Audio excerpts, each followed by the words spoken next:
श्री गुरुदेव दत्त. श्रीमद भगवद्गीतेच्या 11व्या अध्यायावर आपलं प्रवचन सुरू आहे. आजचा हा 8वा श्लोक आहे, त्याच्यावर आपण आता प्रवचन बघूया.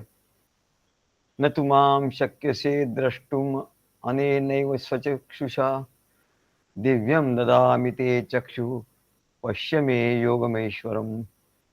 न तु मां शक्यसे द्रष्टुम अनेनैव स्वचक्षुषा दिव्यं ददामि ते चक्षुः पश्य मे योगमेश्वरम्. तेव्हा भगवान म्हणतात, हे अर्जुना, तू आपल्या या चर्मचक्षुनी या विश्वरूपाला पाहू शकत नाहीस, कारण ह्या सृष्टीला पाहण्यासाठी हे नेत्र आहेत. या स्थूल सृष्टीला पाहण्यासाठी नेत्र दिलेले आहेत. म्हणून मी तुला दिव्य चक्षु देतो असं भगवान सांगतात. आणि त्या दिव्य चक्षुनी मग मी परमेश्वर सर्व सामर्थ्याने कसा नटलो आहे ते तू पहा. त्या दिव्य चक्षुनी मी जो परमेश्वर आहे तो सर्व सामर्थ्यानिशी कसा नटलो आहे ते पहा, असं भगवान सांगतात. तेव्हा मनुष्य या चर्मचक्षुनी म्हणजे आपल्याला जे डोळे दिले आहेत त्या डोळ्यांनी जागृत अवस्थेमध्ये हे सर्व जगत पाहत असतो. झोपल्यावर तेही दिसत नाही म्हणाले. झोपेच्या अवस्थेत, सुषुप्ती अवस्थेत तो या चक्षुनी तो बघू शकत नाही, हे जग बघू शकत नाही. पण हे जग जे दिसत आहे, सृष्टी आहे, ही बघण्यासाठी भगवंतानी आपल्याला जे डोळे दिले आहेत म्हणाले, त्याने ही सृष्टीच आपण बघू शकतो. त्याच्या पलीकडचं काही बघू शकत नाही. आणि तेच जगत जे आहे म्हणाले, तेच अवस्था बदलली. जागृती अवस्थेमध्ये चर्मचक्षुनी हे जग आपण बघतो, पण अवस्था बदलली. 3 अवस्था असतात: जागृत, स्वप्न, सुषुप्ती. मग सुषुप्ती मध्ये गेला तर मग काहीच दिसत नाही म्हणाले, कुठलेच चक्षु त्याला असत नाही. पण तो स्वप्नावस्थेत गेला तर त्याला दुसरे चक्षु मिळतात, दुसरे डोळे मिळतात. स्वप्नावस्थेत जागृती अवस्थेत बघायचं तर वेगळे डोळे, वेगळ्या डोळ्यांनी बघावं लागतं, या चर्मचक्षुनी बघावं लागतं. ते स्वप्नावस्थेत गेला तर हे चर्मचक्षु बंद होतात, कारण झोपेमध्ये किंवा स्वप्नावस्थेमध्ये आपले डोळे मिटलेले असतात आणि त्याचं कार्य थांबलेलं असतं. मग तिथे कुठल्या चक्षुनी बघतो आपण? स्वप्न तर दिसतं आपल्याला. मग ते कुठल्या चक्षुनी दिसतं? तर ते मनश्चक्षुनी, मनाचे डोळे. काय परमेश्वराने लिहिलंय बघा, हे सृष्टी बघायची आहे, जागृती आहे, तर तुला डोळे दिले, त्या डोळ्याने बघ. स्वप्न बघायचं आहे तर तुला मनाचे चक्षु, मनाच्या डोळ्याने तू बघ, मनाचे डोळे दिले आहेत म्हणाले. आणि तुरीय अवस्थेत जेव्हा आहे म्हणाल तो, जागृत, स्वप्न, सुषुप्ती आणि तुरीय अवस्था म्हणजे चौथी अवस्था किंवा समाधी अवस्था, तिथे म्हणले जे चक्षु तुला दिले आहेत, तू कुठल्या चक्षुनी बघशील तिथे? तर हे साक्षी भावाने तू बघतो, साक्षीच्या दृष्टीने बघतो. साक्षी म्हणजे वेगळा राहून तो आपला सर्व बघतोय. म्हणजे 3 चक्षु झाले म्हणाले. एक चर्मचक्षु, यांनी हे जगत दिसतं जागृतीमध्ये. दुसरं मनश्चक्षु, मनाचे डोळे, त्यांनी स्वप्नावस्थेत स्वप्न दिसतं. आणि तिसरं म्हणाले साक्षी भावामध्ये, समाधी अवस्थेत ते जे विश्वरूप आहे, ते विश्वरूप तुला त्या साक्षी भावाच्या अवस्थेत दिसेल. म्हणजेच तो स्वतःला आपल्या देहभावापासून वेगळा करून आलेल्या सर्व व्यापक ब्रह्मभावाच्या दृष्टीने पाहतो. याच्यासाठी त्याला आपल्या देहभावापासून वेगळं व्हावं लागतं. देहाचे चक्षु तिथे काम करत नाही, स्वप्नाचे देह चक्षु तिथे काम करत नाही, तर तिथे हे साक्षी भावाचे चक्षु तिथे हवे असतात. म्हणून या ब्रह्मभावाचा तेव्हा अनुभव येतो आणि तो केवळ एक ब्रह्मस्वरूप होऊन जातो. त्या चक्षुनी तो बघतो तेव्हा तो ब्रह्मस्वरूप आपण आहोत असं त्याला कळून येतं. आता हीच अवस्था अर्जुनाच्या ठिकाणी निर्माण झाली आणि अर्जुन त्या युद्धभूमीवर भगवंताच्या सगुण साकार देहाच्या समोर अत्यंत प्रेमभावाने उभा होता. काय अवस्था आहे हो, इकडे युद्ध, दोन्ही सैन्य आहेत त्यांच्यामध्ये, हे सगळं मध्ये आहे म्हणले. मध्ये काय आहे? मध्येच तर सगळं आहे म्हणा. दोघांच्या मध्ये जे आहे म्हणा, दोन्ही सैन्याच्या मध्ये काय दाखवतं की दोन्ही सैन्याच्या मध्ये तो परमात्मा आहे.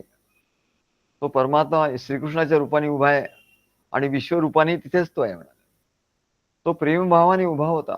त्याला भगवंताच्या सगुण मूर्तीचा ध्यास लागला.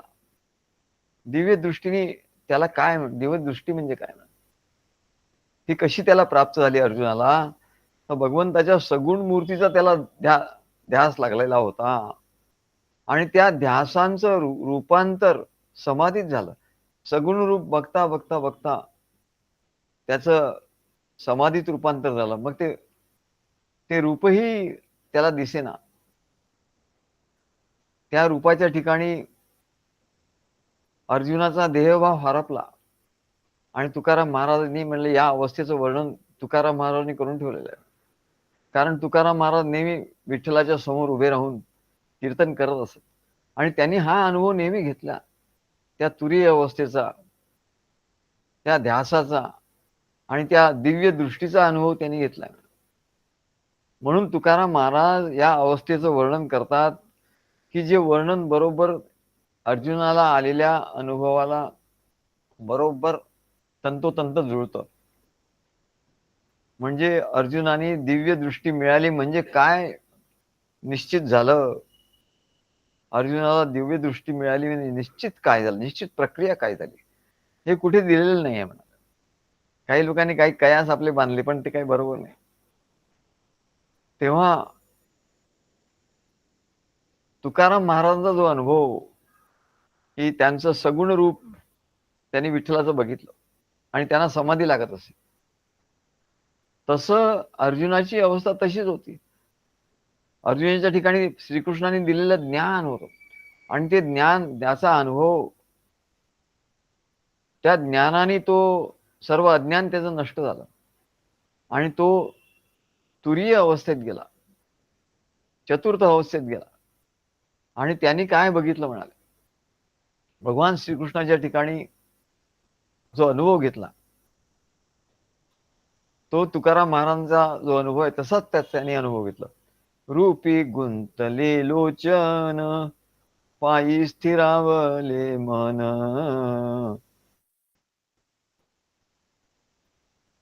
रूपी गुंतले लोचन, पायी स्थिरावले मन.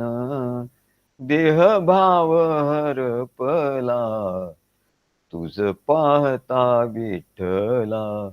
देह भाव हरपला, तुझ पाहता विठ्ठला. तेव्हा रूपी गुंतले लोचन, अर्जुनाला काय झालं, त्या श्रीकृष्णाच्या रूपामध्ये त्याचे लोचन, त्याचे हे डोळे जे आहे चर्मचक्षु, ते म्हणले तिकडे त्याचे लोचन गुंतले. पायी स्थिरावले मन, म्हणजे त्याचे चर्मचक्षु त्या भगवान श्रीकृष्णाच्या ठिकाणी गुंतले, म्हणजे त्याला सर्व विसर पडला. त्याला मग काही दृष्टी, सृष्टी त्याच्या समोरून गुप्त झाली, सृष्टी त्याला दिसेनाशी झाली. रूपी गुंतले लोचन. आणि आता मनाचं काय, पायी स्थिरावले मन. आणि पायाशी, चरणाशी एवढा त्याच्या ठिकाणी नम्र भाव होता, एवढा दास्य भाव, एवढा सेवाभाव, एवढा नम्र भाव होता, ज्याला आपण पादसेवन भक्ती आपण सांगितलं. मग त्याच्या मन कुठे स्थिर झालं, पायी स्थिरावले मन. चर्मचक्षुनी त्याला ही सृष्टी दिसेनाशी झाली, त्याबरोबर मन आत आलं आणि भगवंताच्या पायाशी त्याचं मन स्थिर झालं. देह भाव हरपला, त्याच्यामुळे देही म्हणून काही आपण आहोत, हा त्याचा देहभाव पूर्ण हरपला. तुझ पाहता विठ्ठला, कळोने दि सुख दुःख. आता मनच तिथे नाहीये, पायी स्थिरावले मन, मनच तिथे नाहीये, तर सुख दुःख हे कोणाला होतं? सुख दुःख हे मनाला होत. ते मनच तिथे नाही तर त्याला सुख दुःख काय होणार? कळो नेदी सुख दुःख, तहान हरपली भूक. आणि तहान भूक हरपली. तहान भूक हे कशाला लागते? प्राणाला. सुख दुःख मनाला जाणवतं, तर मन तर त्याच्या पायी स्थिर झालं, त्याच्यामुळे सुख दुःख गेलं. तहान हरपली भूक, तहान भूक ही प्राणांना लागते. मग प्राण सुद्धा मन जिथे स्थिर होतं तिथे प्राणही स्थिर होतात. आणि प्राण स्थिर झाल्यामुळे तहान भूक हरपली. तुका म्हणे नव्हे परती. आता परत येणं नाही म्हणलं, तिकडे गेल्यानंतर एकदा आत आत चाललाय तो. तुका म्हणे नव्हे परती, तुझ्या दर्शनी मागुती. तुझं असं दर्शन झालं की त्याने आता परत येणं नाही. ती दृष्टी आता परत येणार नाही, जागृतीमध्ये येणार नाही, स्वप्नामध्ये येणार नाही आणि सुषुप्तीमध्ये येणार नाही. तर ती कुठे गेली दृष्टी? ती म्हणाले देहभाव हरपला आणि तुरीय अवस्थे समाधी लागली. तुका म्हणे नव्हे परती, तुझ्या दर्शनी मागुती. असं तुकाराम महाराजांचा अनुभव हाच अर्जुनाचा अनुभव झाला त्या क्षणी. म्हणजे माझे डोळे आणि दृष्टी तुझ्या रूपाच्या ठिकाणी जडून गेली. म्हणजे आता माझ्या इंद्रियाचे व्यापार बंद झाले सर्व. याला योगाच्या भाषेत प्रत्याहार असं म्हणतात. सर्व इंद्रिय एकत्र आली आणि ती मनाच्या ठिकाणी एकरूप झाली, याला प्रत्याहार म्हणतात. आणि तुझ्या चरणी माझे मन स्थिरावले म्हणजे धारणा झाली. मन स्थिर झालं म्हणजे धारणा झाली. योगाच्या भाषेत प्रत्याहार झाला, धारणा झाली. आणि मन पूर्ण स्थिर झालं म्हणजे तत्र एकतानता ध्यानम. मन स्थिर झाल्यावर त्याला ध्यान असं म्हणतात. मन जिथे स्थिर होतं त्याला ध्यान असं म्हणतात. तुला पाहताच माझा देहभाव नाहीसा झाला. देहभाव नाहीसा झाला म्हणजे समाधी लागली. म्हणजे हा हठयोगाचाही अनुभव तिथे आला. म्हणजे सर्व योगाचा अनुभव एका सगुण साकार भगवंताच्या रूपाच्या ठिकाणी त्यांना आला. म्हणून म्हणतात देह बुद्धी ते आत्मबुद्धी करावी, सदा संगती सज्जनांची धरावी. ही देहबुद्धी होती ती आत्मबुद्धी झाली. आणि मी देह नसून मी आत्मस्वरूपच आहे असा अनुभव त्यांचा झाला. म्हणजे तुझ्या रूपाच्या दर्शनाने सुख दुःखाचं भान नाहीस झालं. हा ज्ञानयोगाचा अनुभव आला. तहान भूक संपली हा प्राण स्थिर झाल्याचा अनुभव. आणि या तुझ्या दिव्य रूपाच्या दर्शनाने आता पुन्हा सांसारिक दृष्टी आणि संसार भावात परत येणं नाही, परत संसारात येणं नाही. हा आत्मज्ञानाचा अनुभव आला, हा तुरीय अवस्थेचा अनुभव आला. जसा हा अनुभव तुकाराम महाराजांना आला तसा अर्जुन हा देखील भगवान श्रीकृष्णाचा सगुण साकार रूपाचा प्रेमी भक्त होता. सगुण साकार रूप त्याला खूपच आवडत असत. आणि त्यामुळे तुकाराम महाराजांची ही सगुण समाधी जी आहे तशीच दिव्य दृष्टी समाधीत ही दिव्य दृष्टी अर्जुनाला प्राप्त झाली. आणि भगवंताच्या मनुष्य रूपी अवतार देहात भगवंताचा हा मनुष्य रूपी अवतार देह, या देहामध्ये त्या समाधीमध्ये त्याला असा अनुभव येऊ लागला की ते भगवंताचं सगुण रूप आता विस्तार पावत आहे, आता विश्वरूप होत आहे. सगुण रूप विस्तार पावता पावता पावता ते ब्रह्मांड एवढं झालेलं त्याला दिसलं. आणि म्हणून तुकाराम महाराजांचा दुसरा जो अनुभव आहे तो त्यांनी घेतला. तुकाराम महाराजांचा दुसरा अनुभव काय म्हणतात? अनुरणिया थोकडा तुका आभाळा येवडा, तुका आभाळा येवडा. आभाळा एवढा म्हणजे त्यांना म्हणायचं विश्वरूप. तुकाराम महाराजांनी पांडुरंगाच्या ठिकाणी ते विश्वरूप बघितलं. अणुपेक्षाही सूक्ष्म आणि ब्रह्मांडापेक्षाही आभाळापेक्षाही मोठा. त्यांनी असा अनुभव घेतला. वरुणी सांडिले कलेवर, देहभाव निघून गेला म्हणतात. ते कलेवर जे त्यांनी सांडून दिलं. भवभ्रमाचा आकार या आकारामुळे तर मनुष्याला भवभ्रम होतो, या संसाराचा भ्रम होतो आणि दुःख होतं. सांडिली त्रिपुटी, आणि त्रिपुटी म्हणजे दृष्टा दर्शन, दृष्टा दृश्य आणि दर्शन. द्रष्टा म्हणजे आपण बघणारा, दृश्य म्हणजे जे बघतो ते, आणि दर्शन म्हणजे जे बघणं, जे दिसतं ते. आता ही त्रिपुटी सांडली म्हणा, त्रिपुटीचं एकच झालं म्हणा. दीप उजळला घटी, दीप उजळला घटी म्हणजेच ती दिव्य दृष्टी प्राप्त झाली. दीप उजळला म्हणजे काय हो, तेज निर्माण झालं, प्रकाश झाला. दीप उजळला घटी म्हणजे दिव्य दृष्टी प्राप्त झाली. या अवस्थेने देहाचं भान गेलं. सांडिले वरुणी सांडिले कलेवर भवभ्रमाचा आकार. सांडिली त्रिपुटी, दृश्य द्रष्टा आणि दर्शन हे एक झालं. त्रिपुटी गेली म्हणा, आणि त्याच्यामुळे हा संसारही गायब झाला. आणि मग काय झालं, दीप उजळला घटी, की तो ज्ञानदीप हृदयामध्ये उजळायला लागला. आणि यालाच भगवंतानी दिलेली दिव्य दृष्टी असं म्हटलेलं आहे. यालाच दिव्य दृष्टी म्हटलेलं आहे. तुकाराम महाराजांना दीप उजळला घटी हा जो अनुभव आला दिव्य दृष्टीचा, त्या दिव्य दृष्टीचं अर्जुनाने भगवंताचं अनंत ऐश्वर्य रूप, हे विराट विश्वरूप पाहिलं, आणि ही दिव्य दृष्टी भगवंतानी अर्जुनाला दिली. हे विश्वरूप विराट आहे, आणि ते भगवंताचं सगुण साकार विश्वरूप आहे. मोठा गहन विषय आहे. आता भगवान श्रीकृष्णाच्या सगुण रूपापासून अर्जुन त्याच्या सगुण साकार विश्वरूपापर्यंत जाणार आहे. म्हणजे त्याला ही दिव्य दृष्टी प्राप्त झाली, आणि हे दिव्य दृष्टीनेच ते भगवंताचं विश्वरूप सगुण साकार बघता येतं. कारण म्हणले हे रूप या इहलोकात मावू शकत नाही. भगवंताचं श्रीकृष्ण रूप बघायचं तर तो अवतार असल्यामुळे या इहलोकामध्ये त्याचं ते रूप दिसलं, मनुष्य रूप दिसलं. पण त्याचं विराट विश्वरूप हे त्या इहलोकात कसं मावेल हो? कारण हा इहलोक तर एक विश्वरूपाचा लहानसा भाग आहे. जसा भारत देश हा जगामध्ये जेवढे देश आहे त्याचा एक भाग आहे छोटा.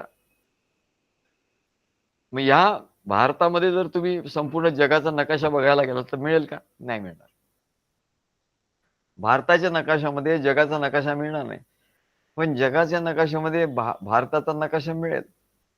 तसं भगवान श्रीकृष्णाच्या सगुण साकार रूपामध्ये हे विश्वरूप दिसणार नाही म्हणा. पण त्याला दिव्य दृष्टी मिळाल्यामुळे ते हे विश्वरूप या इहलोकात त्यांनी पाहिलं नाही मिळत. त्याच्यासाठी त्याला परलोकात जावं लागलं. दिव्य दृष्टीने तो कुठे गेला? परलोकात तो गेला. परलोक म्हणजे श्रेष्ठ लोक, याच्यापेक्षा श्रेष्ठ लोक. आणि हे विश्वरूप तर परलोकातच दृश्यमान होतं.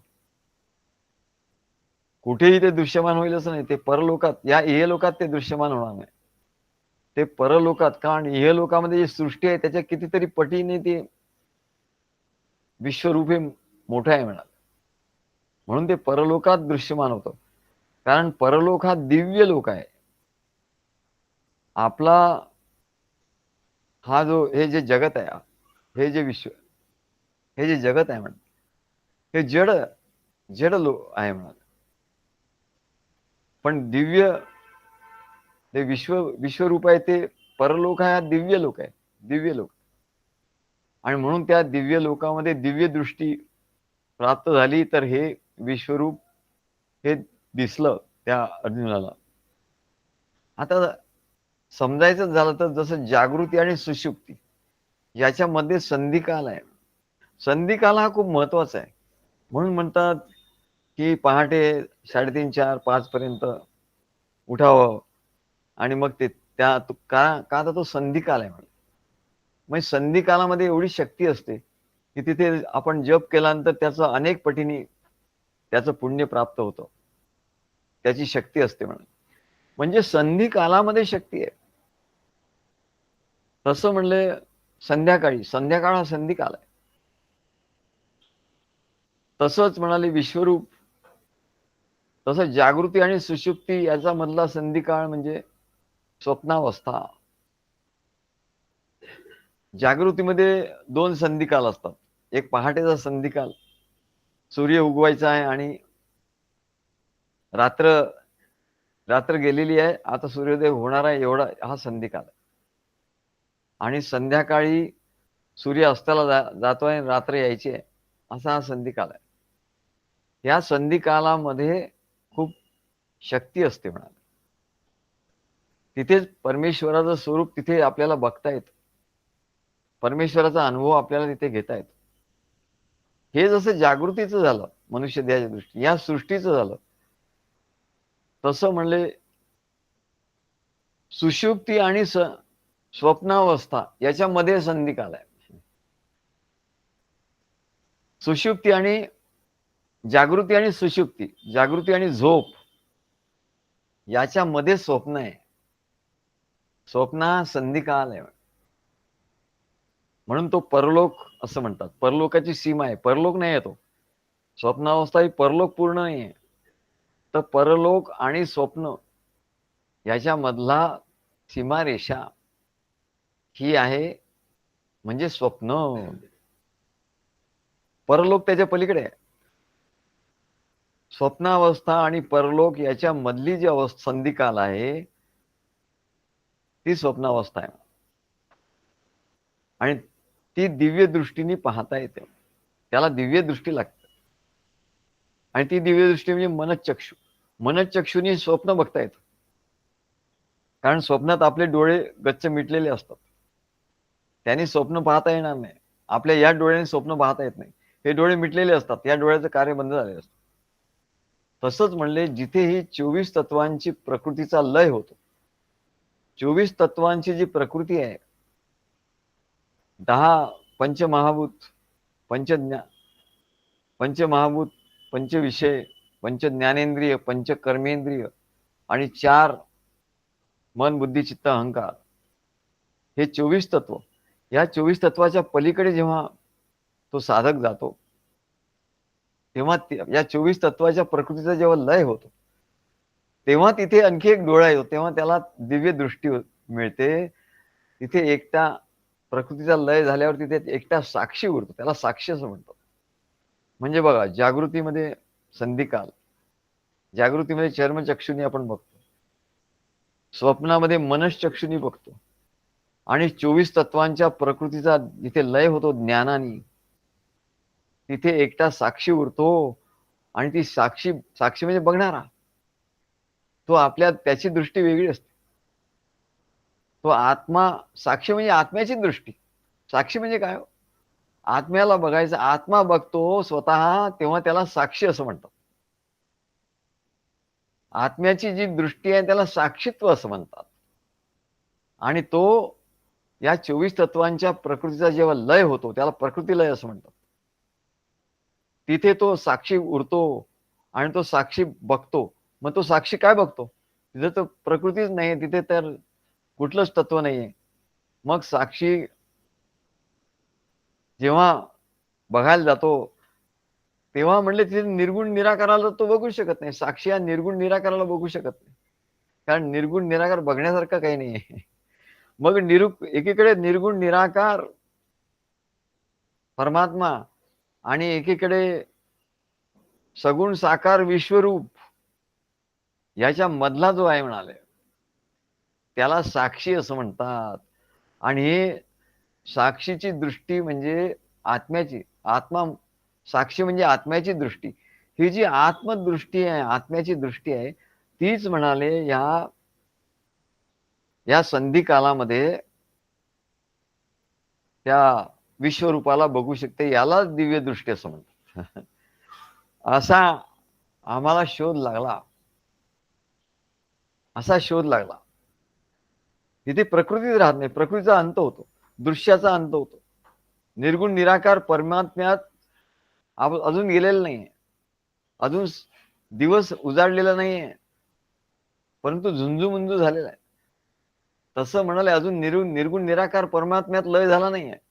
तिथे लय झाला तर मग काहीच नाही राहणार म्हणाले. म्हणून बघण्याचा प्रश्नच येणार नाही, दिव्य दृष्टीचाही प्रश्न येणार नाही. पण दृष्टीच नाही तिथे, तिथे दृष्टीची गरजच नाहीये. तेव्हा त्याच्या आधी जो आत्मा काहीतरी बघायला बघतो, पण तिथे तर प्रकृतीचा लय झालाय, सृष्टीचा लय झालाय, तर काहीच नाहीये. मग तिथे जो साक्षी एकटाच राहतो आणि तो बघण्याची त्याची दृष्टी आहे, म्हणून त्याला साक्षी असं म्हटलं. आता निर्गुण निराकार परमात्म्यात एकरूप होणार रे होणार. आता प्रकाश येणार आणि आता सूर्य पूर्ण तळपणार. त्याच्या आधीचा जो काळ आहे, सूर्याचं ऊन दिसत नाहीये, प्रकाश आहे पण सूर्याचं ऊन दिसत नाहीये, असा जो काळ आहे, तसा म्हणले निर्गुण निराकारात आता विलीन होणार. पण विलीन झाल्यावर मग काहीच करणार नाही. तर त्याच्या आधीच काहीच बघणार नाही. त्याच्या आधी साक्षी बघत असतो, आत्मा बघत असतो. त्याला आत्म्याच्या दृष्टीला साक्षी असं म्हणतात. आत्मा ज्या दृष्टीने बघतो त्याला साक्षी असं म्हणतात. मग निर्गुण निराकार परमात्म्यात एकरूप होण्याचा काळ आलेला आहे. आणि या दोन अवस्थांच्या मधला जो संधिकाल आहे म्हणाले, तिथे फक्त साक्षी आहे. आणि त्याला बघायचं आहे. त्याला काय बघायचं आहे, तर तिथे म्हणाले भगवंताचं सगुण साकार विश्वरूप दर्शन त्याला होतं. त्या साक्षीला काय होतं, विश्वरूप दर्शन होतं. कारण तो साक्षी आहे, तो आत्म्याची दृष्टी आहे ती. मग त्या आत्म्याच्या दृष्टीला काय काय दिसतं त्या संधिकालामध्ये, तर हे सगुण साकार विश्वरूप दर्शन होतं. आणि ही जी दृष्टी आहे, ही दृष्टी भगवंताने अर्जुनाला दिली. त्याला दिव्य दृष्टी असं म्हणतात. मग आता तुम्ही हे सांगितलं म्हणजे तुम्ही हा रिसर्च केला, आमच्याकडे हा रिसर्च झाला, पण याला प्रमाण काय? कारण रिसर्चला असं आहे, रेफरन्स द्यावा लागतो. कोणी आधी असं म्हटलेलं आहे का, प्रमाण द्या काहीतरी. मग कोणी आधी असं काय म्हटलेलं आहे का तुम्हीच आपला रिसर्च म्हणून सांगता? तर रिसर्च मध्ये प्रमाण द्यावं लागतं, रेफरन्स द्यावं लागतं. तर आम्हाला एकदम लक्षात, आम्ही हे लिहिलं आणि मग आम्हाला लक्षात, अरे पण असं महाराजांनी कुठे सांगितलंय का, सद्गुरूंनी कुठे सांगितलंय का असं? सद्गुरूंनी सांगितलं नसतं तर आमच्या ठिकाणी आलंच नसतं. आम्ही उलट जातो, आमच्या सद्गुरूंनी जर आम्हाला असं ज्ञान दिलं नसतं तर आमच्या ठिकाणी हे आलंच नसतं, हा रिसर्च झालाच नसता. मग हा रिसर्च ज्या अर्थी झाला तरी त्या अर्थी आमच्या सद्गुरूंनी कुठेतरी आम्हाला सांगून ठेवलं असणार, निश्चित कुठेतरी निश्चित सांगून ठेवलं असं. असा विचार करता करता एकदम प्रकाश पडला आणि आम्हाला एवढा आनंद झाला की महाराजांनी जो ग्रंथ लिहिलाय, मनोविजय ग्रंथ, हा बघा, मनोविजय ग्रंथ, मनोविजय हा विजय मनाचा, आम्हाला रेफरन्स सापडला आणि आम्हाला एवढा आनंद झाला. अरे तो जो संधिकाल आहे म्हणजे इथे विश्वरूप दर्शन होतं, तो काय असतो ते महाराजांनी लिहिलंय. पहिल्याच समर्थ रामदास स्वामीच्या श्लोकावरचा पहिला जो श्लोक आहे म्हणजे त्याच्यावर महाराजांनी निरूपण लिहिलंय, तिथे आम्हाला याचा रेफरन्स सापडला. तो आम्ही आता तो श्लोक आधी म्हणतो. गणाधीश जो ईश सर्वा गुणांचा, मुळारंभ तो निर्गुणाचा. निर्गुणाचा आरंभ आहे तिकडे, निर्गुण अजून दिसलेला नाहीये, निर्गुणात अजून तो प्रवेश गेलेला नाहीये. मुळारंभ पण आरंभ झालेला आहे. अजून दिवस नाही झालेला, पण दिवसाचा आरंभ झालेला आहे. मूळ दिवसाचं मूळ उगवलेलं आहे. काय गणाधीश जो ईश सर्वांगुणांचा, मुळारंभ आरंभ तो निर्गुण. बघा शब्द कसे आहे, मुळारंभ आरंभ, निर्गुणाचा आरंभ आहे, निर्गुण नाही झाला. निर्गुण झाला तर सगळी भाषा संपली म्हणाल, निर्गुण झाला तर सगळी भाषा संपली. म्हणून मुळारंभ आरंभ तो निर्गुणाचा, नमू शारदा मूळ चत्वार वाचा, गमू पंथ अनंत या राघवाचा. तेव्हा याच्यावर प्रवचन लिहिताना महाराजांनी लिहिलंय, ते मी आता वाचून दाखवतो. रेफरन्स वाचावा लागतो, जसा आहे तसा आहे, तो रेफरन्स द्यावा लागतो म्हणा. तेव्हा महाराज लिहितात की सारांश सर्व सृष्टी आणि त्यात प्रगट असलेलं विविध गुण हे त्या भगवंताचं कौशल्य आहे. सर्व सृष्टी आणि त्यात प्रगट असलेले विविध गुण हे त्या भगवंताचेच कौशल्य आहे. सर्व विश्वाचे कार्य त्याच्या सत्तेने चाललेलं आहे. सर्व विश्वाचं जे कार्य आहे त्याच्या सत्तेने चाललेलं आहे आणि त्याच्या सत्तेने ते अनुभवाला येत आहे. सर्व विश्वाचं कार्य, विश्वाचा पसारा त्याच्या सत्तेने चाललाय आणि त्याच्या सत्तेने ते अनुभवाला येत आहे. अशा या जगन्यंत्या प्रभूला प्रथम अनन्य भावाने नमस्कार असो. तेव्हा प्रथम नमस्कार केला, अनन्य भावाने नमस्कार केला. आता सांगतात हा परमेश्वरच सर्व सृष्टीचा कर्ता आहे. ही जी सृष्टी आहे कुठली असो म्हणलं, ते विश्वरूप असो नाही तर ही सृष्टी असो, त्याचा कर्ता हा परमात्मा आहे. सृष्टीचा कर्ता असल्यामुळे आता सांगतात विश्ववृक्षाचे महामूळ तोच आहे. विश्वरूप दर्शन केलं ना, आधी सृष्टी सांगितली म्हणजे आपली लौकिक सृष्टी चर्मचक्षुनी दिसते ती, आणि विश्ववृक्षाचं महामूळ, विश्ववृक्षाचा तो महामूळ आहे आणि त्याच्यापासून सृष्टीला आरंभ झाला. एकीकडे सृष्टी आहे आणि एकीकडे विश्वरूप आहे आणि त्याचं मूळ, त्या सृष्टीचं मूळ आणि त्या विश्वाचं मूळ तोच आहे म्हणाल. विश्ववृक्षाचे महामूळ तोच आहे आणि त्याच्यापासूनच सृष्टीला आरंभ झाला. त्याचप्रमाणे निर्गुण निराकार असं जे भगवंताचं एकमेव अद्वितीय सहज रूप स्वरूप, त्याचप्रमाणे एका बाजूला खाली समजा आपण असं धरलं की सगुण साकार ही सृष्टी आहे, सृष्टीरूप आहे, त्याचं मूळ विश्वरूप आहे आणि त्या विश्वरूपाचं मूळ महाईश महातात असा जो परमेश्वर आहे, अशा कार्यरूप परमेश्वराच्या पलीकडे आहे. परमेश्वराच्या कृपेनेच ते प्राप्त होतो. म्हणून हा प्रभू त्या निर्गुण स्वरूपाचाही आरंभ आहे. म्हणून हा विश्वरूप प्रभू जो आहे म्हणजे तो त्या विश्वरूपाचा, त्या निर्गुण स्वरूपाचाही आरंभ आहे.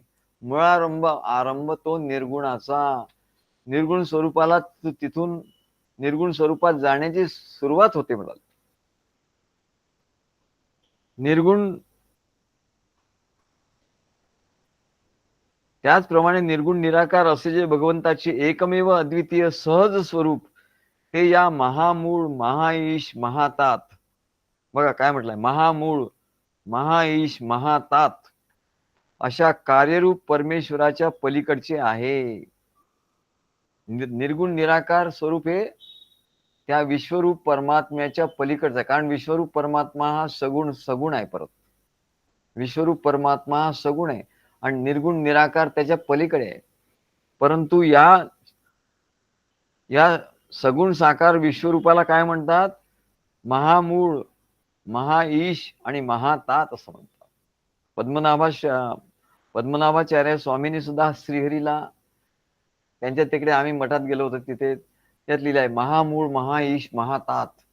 महाईश म्हटलंय श्रीहरीला, महातात असं म्हटलंय, महामूळ असं म्हटलं. अशा कार्यरूप परमेश्वराच्या पलीकडचं आहे म्हणले. कुठलं ते परमेश्वराचं निर्गुण निराकार रूप पलीकडे आहे व या परमेश्वराच्या कृपेनेच ते प्राप्त होते. परंतु या विश्वरूप परमेश्वराच्या कृपेनेच ते सगुण निर्गुण निराकार प्राप्त होतं. म्हणून हा प्रभू त्या निर्गुण निराकार स्वरूपाचाही आरंभ आहे. म्हणून हे जे विश्वरूप अर्जुनाला भगवंताने दाखवलं, तो विश्वरूप म्हणजेच महामूळ महाईश महातात असा कार्यरूप परमात्मा हा त्या निर्गुण निराकाराचाही आरंभ आहे असं सांगतात. एका बाजूला भगवंताचे पूर्ण ब्रह्मस्वरूप म्हणजे निर्गुण निराकार, एका बाजूला भगवंताचे पूर्ण ब्रह्मस्वरूप म्हणजे निर्गुण निराकार आणि दुसऱ्या बाजूला ही विश्वसृष्टी म्हणजे विश्वरूप विश्वसृष्टी धारण करून. बघा आता हाही संधिकाल आहे म्हणले. एका बाजूला निर्गुण निराकार परमात्म्याचं ब्रह्मस्वरूप आणि दुसऱ्या बाजूला ही विश्वसृष्टी धारण करून, हे दोन्ही धरलेलं आहे ज्यांनी. त्या दोघांमध्ये म्हणजे संधी कालातच सगळं होतं म्हणा. निर्गुण निराकार आणि विश्वरूप याच्या मधला जो संधी काल आहे, धारण करून या दोघांमध्ये कोण आहे बघा, फार गहन विषय, लक्ष देऊ नाही का. या दोघांमध्ये कोण आहे, या दोघांमध्ये त्रैमूर्ती श्री दत्त प्रभू अधिष्ठित आहे. म्हणजे एका बाजूला निर्गुण निराकार परमात्मा ब्रह्मस्वरूप आणि दुसऱ्या बाजूला हे परमेश्वराचं विश्वरूप जे अर्जुनाला दाखवलं भगवंतानी.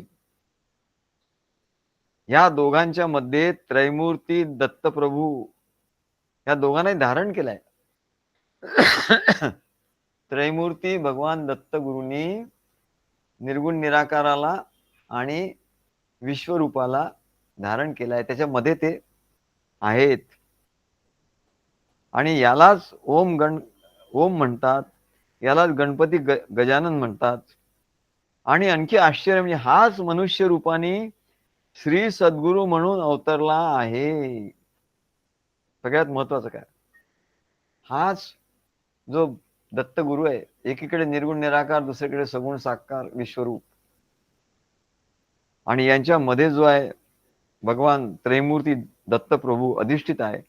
हाच ओम आहे, हाच गणपती आहे, हाच गजानन आहे, आणि हाच मनुष्य रूपाने श्री सद्गुरु म्हणून अवतरला आहे.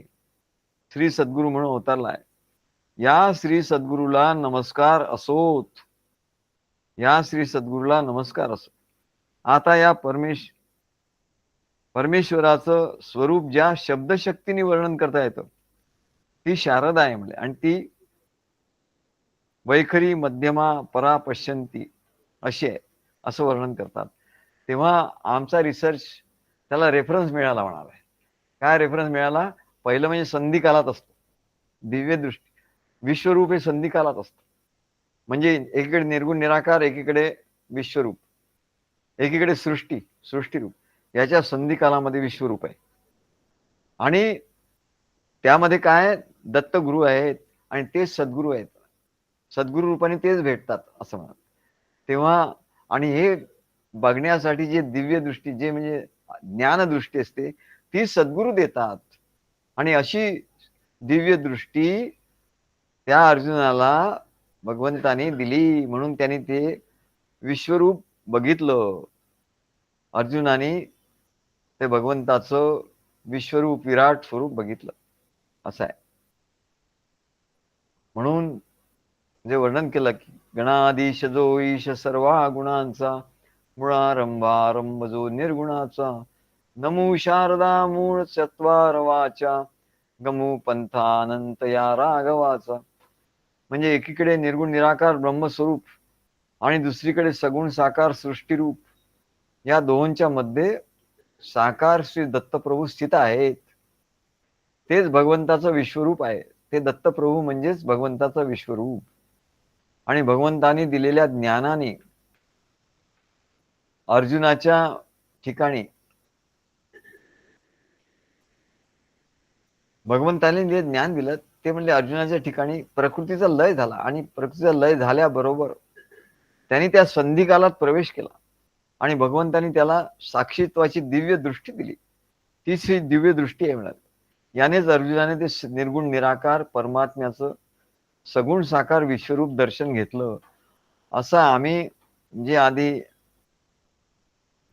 त्याला रिसर्चच्या भाषेत काय म्हणतात, प्रमेय मांडलं होतं. ते प्रमेय सिद्ध झालं म्हणत. हायपोथेसिस, आम्ही आधी हायपोथेसिस केलं होतं आणि ह्या प्रमाणाने आम्ही हायपोथेसिस सिद्ध केलं. तेव्हा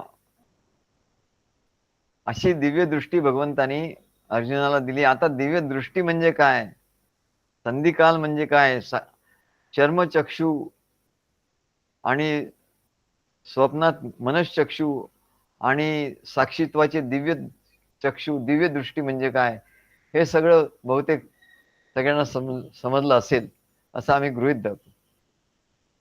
तेव्हा न तुमाम शक्यसे द्रष्टुम अनेनैव स्वचक्षुषा, तू मला या दृष्टीने बघू शकणार नाही असं भगवान म्हणतात. स्वचक्षुषा म्हणजे या चर्मचक्षुनी बघू शकणार नाही, या मनश्चक्षुनी बघू शकणार नाही. दिव्यम ददामि ते चक्षु पश्य मे योगमेश्वरम. म्हणून मी तुला हे दिव्य चक्षु देतो, यांनी म्हणाले तू माझं दिव्य ऐश्वर बघ, असं भगवंत त्याला सांगतात. श्री गुरुदेव दत्त.